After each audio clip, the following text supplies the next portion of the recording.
훈련한 전광훈 목사 1심 무죄. 왜? 자, 지난 4월 총선을 앞두고 사전 선거운동을 한 혐의 등으로 기소된 사랑제일교회 전광훈 목사의 1심 재판이 오늘 오전에 있었습니다. 먼저 전광훈 목사 관련 영상부터 보고 오겠습니다. 저를 아마 여기다 집어넣고 선거를 조작하려고 했는데 일단은 성공했다고 봅니다. 그러나 진실과 진리는 변하지 않습니다. 국민들을 속이는 행위를 계속한다면 한 달 동안 제가 지켜보다가 한 달 후부터 나는 목숨을 그야말로 던지겠습니다. 그때 가서는 저는 순교할 각오가 되어 있습니다. 국민 여러분, 저는 감옥으로 갑니다만은 반드시 대한민국을 지켜주시기를 바랍니다. 네. 비록 문재인이 저를 비롯한 애국 지도자들을 감옥에다 가두었지만 오히려 그것이 우리에게 지금 도움이 될 것입니다.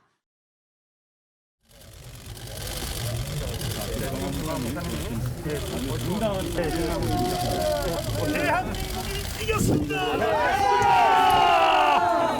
대한민국이 이겼습니다. 아멘. 왜 떠들어져?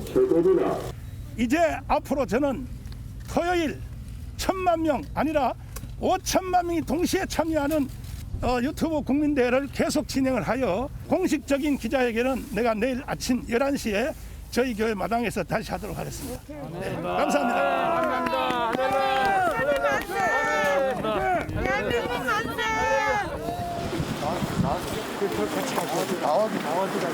다리 잘 잡어.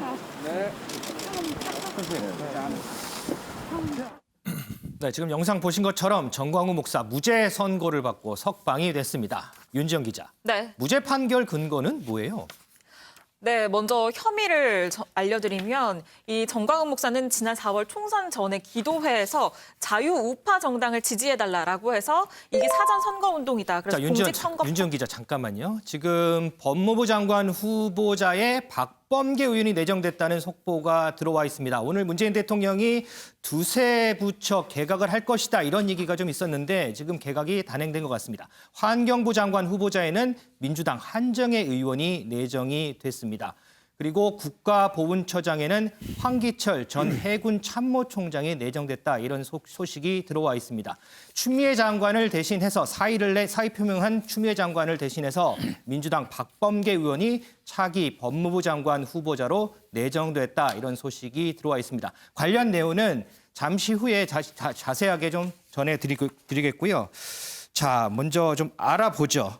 이 차지영 교수님, 지금 박범계 의원이 기존의 예상대로 차기 법무부 장관의 내정이 될 것 같다 이런 예상들이 많았는데 실제로 이제 박범계 의원이 내정이 됐어요. 이 차기 법무부 장관에 내정된 이유 뭐라고 보시나요? 아무래도 지금 그 검찰 개혁에 대한 이 마지막 그 완성을 위해서 아마 그러니까 지금 현재 문재인 정부의 검찰 개혁에 대해서 가장 이 내막을 잘 알고 있고 그 과정을 잘 또 이 스스로 그 국회의원으로서 집행해 왔던 박범계 의원을 내정한 것이 아닐까 하는 생각이 듭니다. 물론 지금 공수처 출범, 오늘 아마 공수처장이 아마 지명이 될 것 같습니다만, 그 공수처장 오늘 지명됐죠. 김진욱 헌법재판소 선임 연구관으로 지명이 됐죠.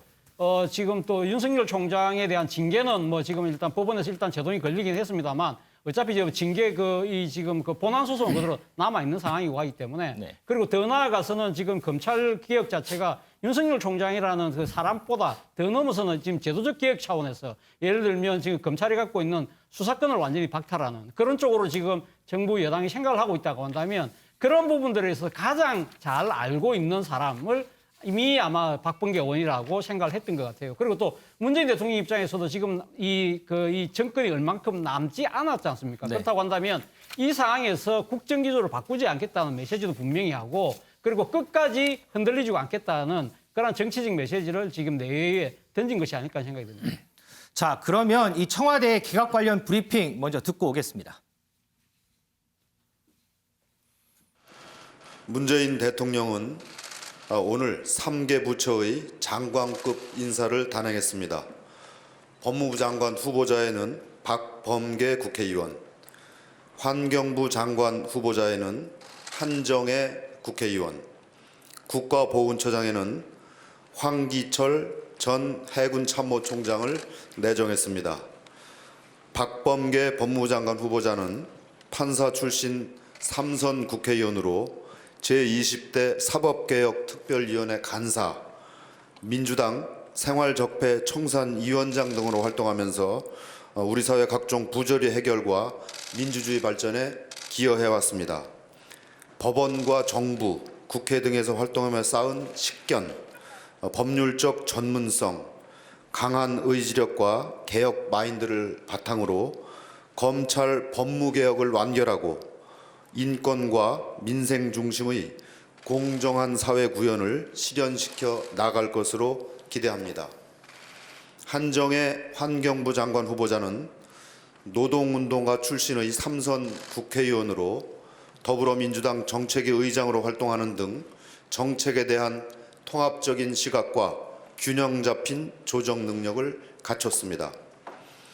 특히 환경노동위원회 간사와 국회 기후변화 포럼 공동대표로 활동하여 환경 분야 정책에 대한 이해가 깊다는 평가입니다.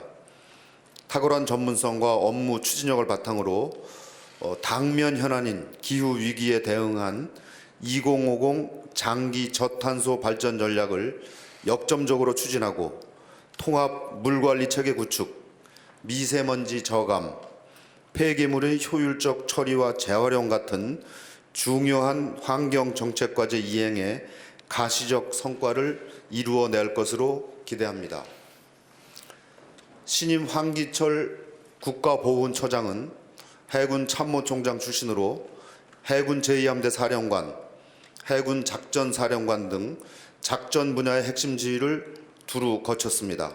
특히 아덴만 여명작전을 성공적으로 지휘했으며 해군 유자녀 지원, 고엽제 피해자 보상 등 보훈 풍토 조성에 기여했다는 평가를 받고 있습니다.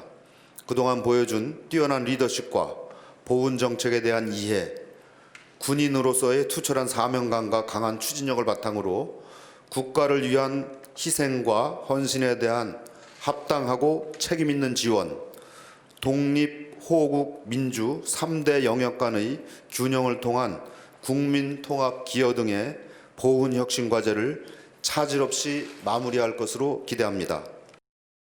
네, 지금 들으신 대로 다시 한번 정리해드리면 법무부 장관 후보자에는 민주당 박범계 의원, 환경부 장관 후보자에는 민주당 한정혜 의원, 그다음에 국가보훈처장에는 황기철 전 해군 참모총장이 지명이 됐습니다. 그리고 오늘 오전에 초대 공수처장으로 김진욱 헌법재판소 선임연구관이 지명이 됐습니다.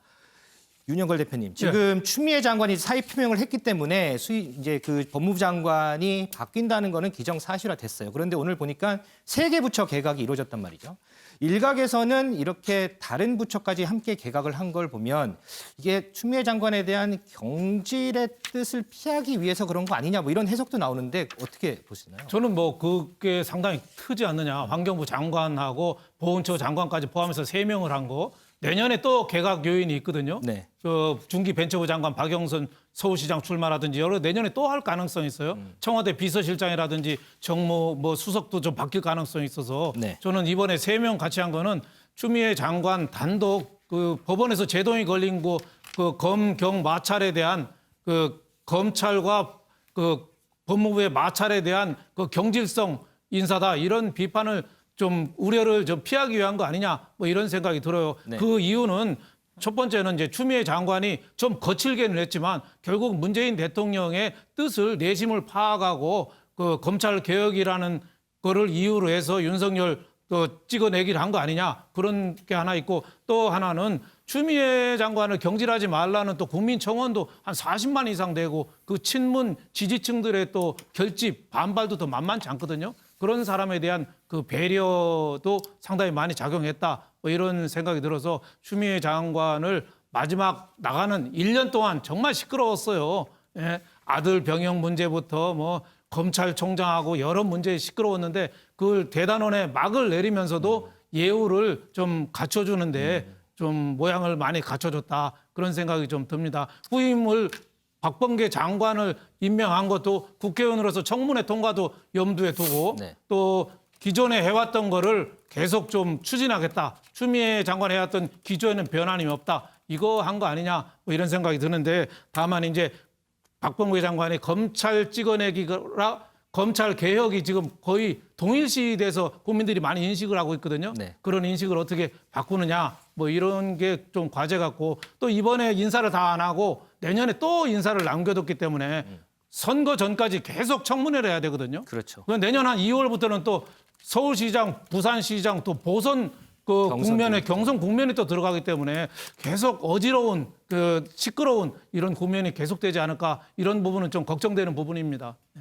자, 이 박범계 이 법무부 장관 후보자 물론 인사청문회를 거쳐야 합니다. 하지만 이후에 지금 윤석열 검찰총장과의 이 관계 설정을 어떻게 할 것이냐 이 부분도 상당히 좀 관심되는 부분인데 박범계 후보자가 이전에 윤석열 검찰총장 관련해서 언급한 발언들이 있습니다. 그 발언들 보고 오겠습니다.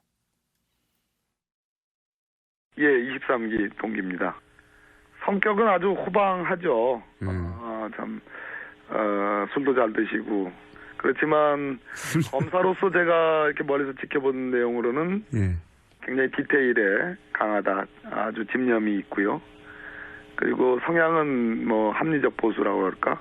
예, 본인 스스로가 법질서의 수호에 굉장히 강조를 하고 있고 그렇기 때문에 지난번 국정원 댓글 사건에 대한 그 치밀한 수사가 가능했다고 봅니다.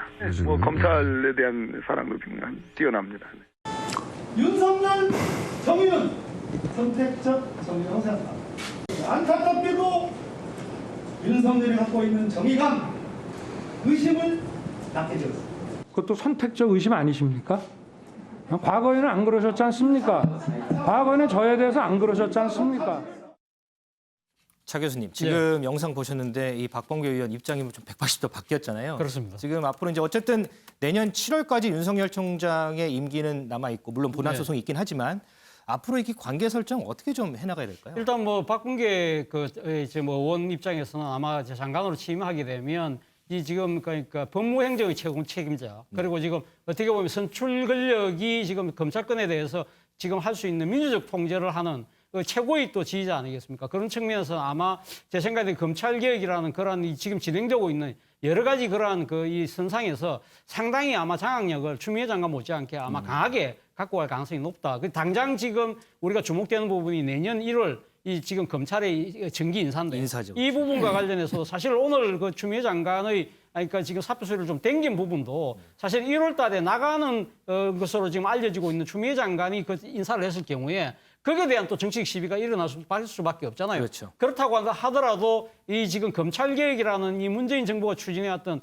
그 연장선상에서 해야 되겠다. 그 책임으로는 결국은 박범계 의원이 책임자로 생각을 한 것이죠. 그렇다고 한다면 저는 뭐 추미애 장관이 지금 재직하는 동안에 했던 그 인사의 그 연장선상이라고 하면 전혀 성격이 변하지 않을 것이다. 그렇다고 한다면 지금 검찰 지도부와의 갈등과 마찰은 필연적일 수밖에 없을 것이고 그러한 상황에서 이걸 갖다가 과연 정치력 있게 강하게 밀고 나갈 수 있는 사람은 결국은 박범계 의원밖에 없다는 것이 아마 대통령의 판단이 있을 겁니다. 그렇다고 한다면 두 사람이 연수원 동기고 그 이전의 그 관계가 상당히 돈독한 관계였다가 지금 상당히 좀 뒤바뀐 관계이긴 하지만 그러한 역전된 관계, 좀 뒤틀린 관계가 꽤 계속하지 않을까라는 생각이 듭니다. 그 과정에서 일어나는 여러 가지 정치적 마찰과 소통 이런 부분들이 과연 이 지금 향후 윤석열 총장 그 이후의 이 여러 가지 거치와 관련해서도 상당히 영향이 줄 수밖에 없기 때문에 사실 앞으로 지금 박범계 의원 그러니까 장관 내정자의 행보가 주목되는 이유가 거기 있는 것 같습니다.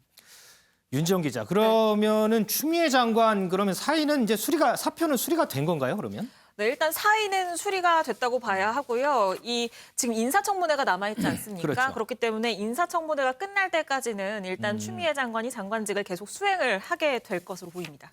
이동석 기자, 이 개각 이후에 이 노영민 비서실장 포함해서 청와대 참모진 개편도 있을 것이다. 뭐 이런 얘기도 있던데 이거는 어떻게 되는 거예요?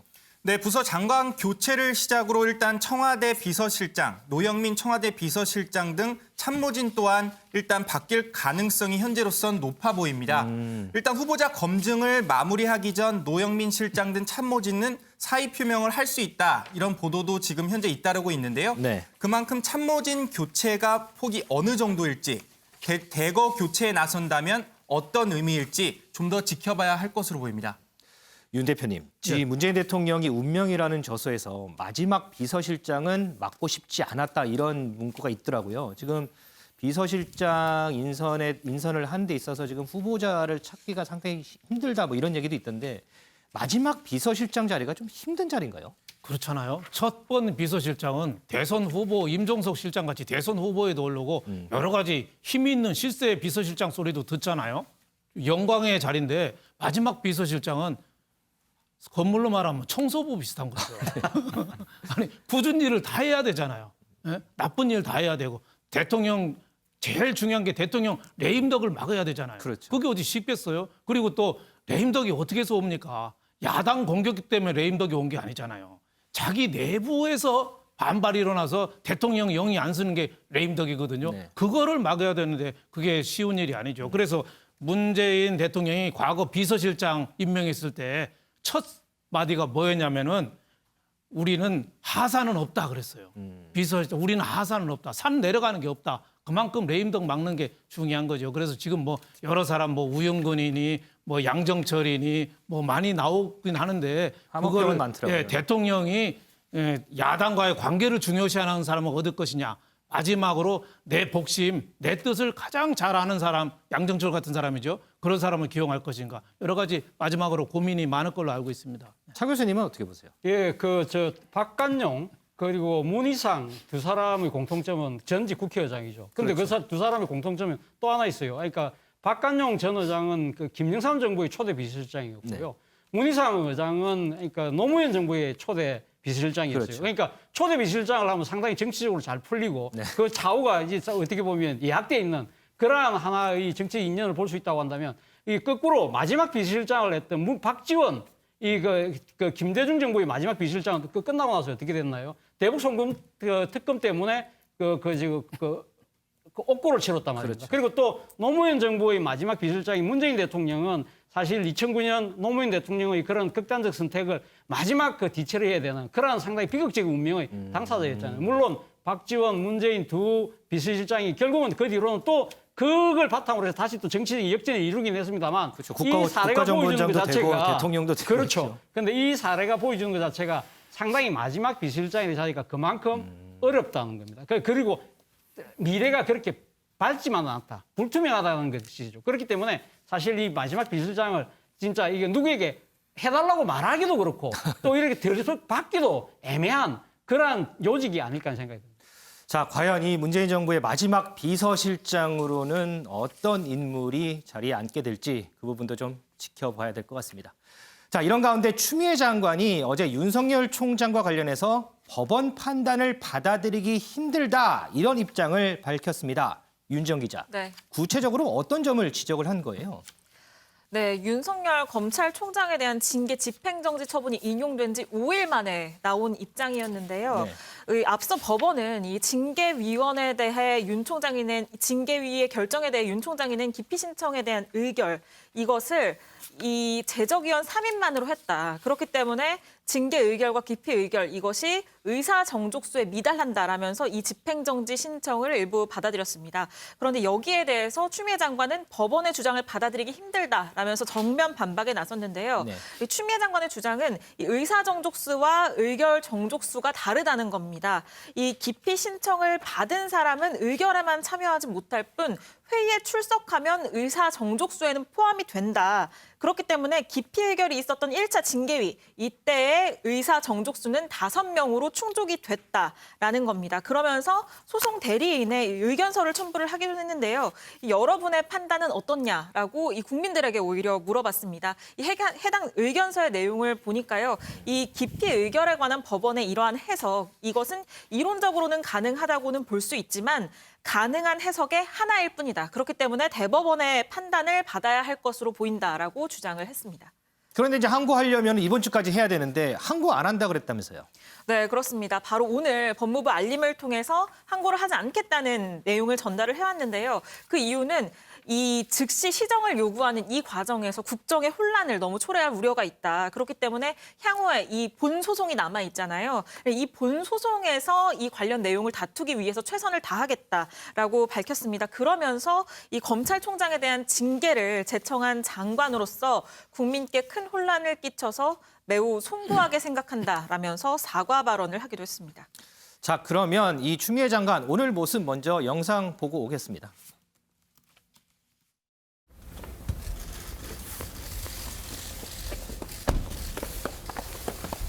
혹시 즉시 항고하실 계획 있으신가요? 어제 페이스북에 글 남기셨는데 정보고치도 부당감에 관련해가지고 입장 있으신가요? 추미애 장관이 끝에 여러분의 판단은 어떠십니까? 이런 글을 썼는데 윤 대표님의 판단은 어떠십니까? 저는 뭐 법적인 전문적인 분야잖아요. 그 판사가 판단을 했는데 그거를 의견을 구하는 거거든요. 그러면은 변호사가 그런 역할을 추미애 장관 대리했던 법무부 변호사 있잖아요. 네. 변호사 통해서도 얼마든지 할 수 있는데 본인이 꼭 사표 내서 바뀌는 날 그 사과한다면서 그런 거를 해야 됐느냐. 저는 그 자체가 좀 부적절한 거 아닌가. 저 사과했으면 윤 총장 징계에 관해서 사과했으면 순수하게 사과를 해야 되는데 사과했지만 사과가 아니라 오히려 항의한 모양이 됐다. 이런 생각이 좀 들고요. 그리고 떠날 때는 말없이 떠나야죠. 떠날 때는 말없이 떠나야죠. 그리고 지금 더 급한 게 있지 않습니까? 예, 동부구치소에 그 코로나19 환자가 이렇게 많이 나왔는데 거기에 대해서부터 사과하는 게 우선 아니냐 이런 생각이 좀 들어서 저는 뭐 법적인 문제 갖고 알고 하기보다는 추미애 장관의 그 태도 여기에 대해서 좀 얘기하고 싶습니다. 차 교수님, 근데 더불어서 네. 이 윤석열 총장 징계 관련해서 송구하다는 입장을 처음 드러냈어요. 이건 네. 또 어떤 의미로 좀 봐야 될까요? 일단 뭐 지금 윤석열 총장의 정직, 더 나아가서는 사실 윤석열 총장의 그러니까 지금 어떻게 보면 지금 검찰총장직에서의 축출 이러한 부분들을 많으니까 지금 문재인 정권의 그 지지자들이 강력하게 요구했던 바지 않습니까? 그것이 일단 관철되지 못한 데 대한 송구의 의미가 저는 더 큰 것이 아닐까. 물론 이 아마 또 다른 송대도 있을 수 있겠죠. 그동안 사실 지금 1년 동안 끌어왔던 그러니까 윤석열 총장과의 대립과 갈등으로 인해서 사실 법무행정 자체가 상당히 흔들렸던 그런 측면에 대해서 네. 국민 일반에 대한 사과의 의미도 있겠지만 제가 생각했을 때는 좀 더 그러니까 윤석열 총장에 대한 가감한 이 거치에 대한 뭔가의 이거 좀 그걸 역할을 해달라고 하는 이 그 강성 지지파들에 대한 기대에 못 미친 부분을 더욱더 사과한 것이 아닐까 생각이 들고요. 그리고 어제 그 지금 그 추미애 장관이 올렸던 그 이 지금 법원 판결에 대한 부분은 저는 법원 판결에 대한 부분은 충분히 뭐 이야기할 수 있다는 생각이 듭니다. 네. 본인 스스로도 뭐 법조인이고요. 그리고 특히 이번 그 서울행정법원의 결과가 나오고 난 뒤에 판사 개인에 대해서 막 비판하는 거, 막 이렇게 뭐 탄핵하자는 그런 차원은 문제는 있지만 이 지금 법원의 결정에 대해서는 누구나 다 이 시시비비를 가릴 수 있는 것이죠. 그러나 그 시점 자체가 잘못됐다는 겁니다. 앞서 우리가 쭉 이야기해 왔지만 사실 어제는 그 추미애 장관이 지금 동부구치소라는 상당히 그 엄중한 사태가 벌어지고 있는 그 현장을 방문하고 왔잖아요. 네. 그렇다고 한다면 법무행정의 최고 책임자로서 거기에 대한 사과가 먼저 선행되는 것이 사실 그것이 옳은 태도가 아니었나. 저는 지금 그 시점과 그런 태도 자체가 저는 문제가 있다는 생각이 듭니다. 좀 아쉬운 부분들이 좀 있다 이렇게 보시는군요.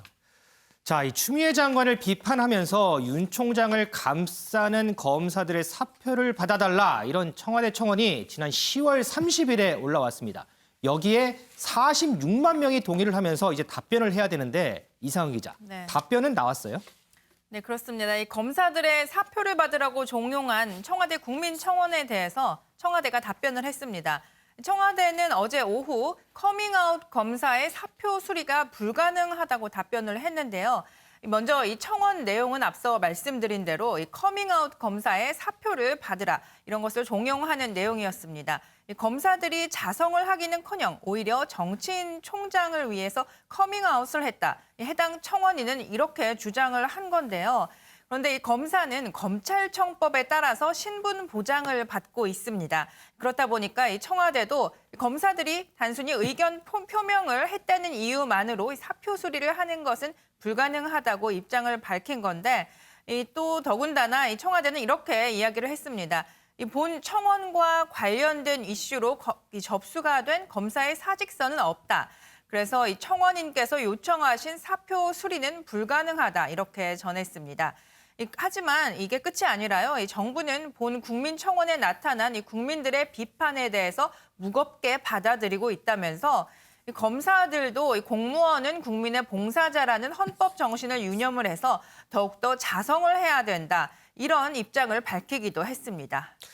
자, 윤석열 총장 관련 얘기도 하나 해보겠습니다. 이동석 기자. 지금 민주당의 김두관 의원을 중심으로 몇몇 의원들이 지금 탄핵을 강력하게 주장을 하잖아요. 그런데 민주당 지도부가 이를 공개적으로 반대 입장을 나타냈다고요? 네, 그렇습니다. 김두관 더불어민주당 의원 등 현재 민주당 내의 반응 저희가 앞서 설명을 해드렸는데요. 일단 윤석열 검찰총장의 탄핵론은 잠잠해질 것으로 보입니다. 민주당 지도부가 전면에 나섰기 때문인데요. 양향자 최고위원의 발언 먼저 듣고 오시겠습니다. 그렇기에 당 일각에서 탄핵을 주장하는 것에 대해 걱정이 큽니다. 탄핵을 위해 지지층과 중도층을 나누자는 이야기도 나왔습니다. 이런 인식이 자칫 국민께 감정적으로 비춰지지 않을까 우려됩니다. 언론을 막자는 것이 아닙니다. 선후를 구분하고 국민 앞에 겸허해지자는 이야기입니다.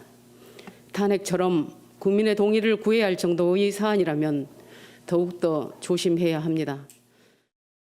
네, 김태년 원내대표는 어제 열린 화상 의원총회에서 국정 운영에 부담을 줄 수 있다 이렇게 밝혔는데요. 또 김 원내대표는 지지율이 좋지 않다. 3040 세대의 이탈을 경계해야 한다. 이렇게 강조했습니다. 하지만 탄핵론에 이렇게 강경 의원들의 반발이 계속 나올 수 있는 만큼 지도부가 어떤 식으로 이걸 해결해야 될지 그거는 숙제로 남을 것 같습니다. 자, 이제 새로운 수장이 들어서게 될 법무부 그리고 검찰, 이 법무부와 검찰의 관계 2021년에는 어떻게 전개될지 좀 더 지켜봐야 할 대목인 것 같습니다.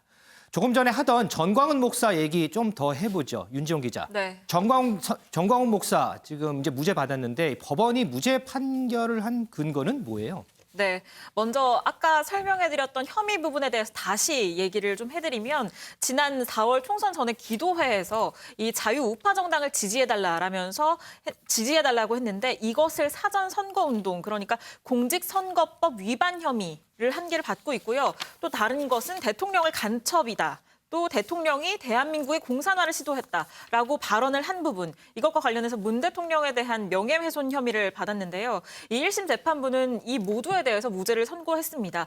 먼저 그 공직선거법 위반 혐의와 관련해서는요, 이 지지 발언 자체가 법으로 정한 선거운동에는 해당하지 않는다고 봤기 때문이고요. 또 문재인 대통령을 향한 발언들의 경우에는 이게 사실적시로 보기는 어렵다. 또 이걸 법적으로 제재를 하게 된다면 과도하게 표현의 자유를 침해할 우려가 있다라면서 무죄를 선고했습니다.